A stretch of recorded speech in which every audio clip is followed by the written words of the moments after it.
Hello, welcome. Gyanvani channel में आपका स्वागत है। तो देखिए नेट GRF, तो इसमें पेपर 1 का है और वो वेरी इम्पॉर्टेंट है। इस तो घूम फिर के यही प्रश्न बनते हैं। तो मनोविश्लेषणवाद के अनुसार नार्सिसिज्म आत्मरति होगा। मिलान में आता है नार्सिसिज्म आत्मरति और अपोजिट सेक्स विजातीय रति होगा।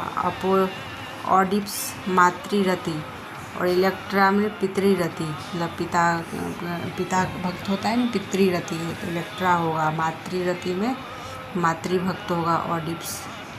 तो ये है मिलान में, ये याद रखना है, वेरी इम्पॉर्टेंट है।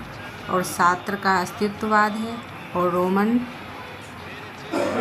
याकूब का है रूपवाद और जूलिया क्रिस्टोवा का है मनोविश्लेषणवाद। जॉक देरिदा विखंडनवाद। Very important.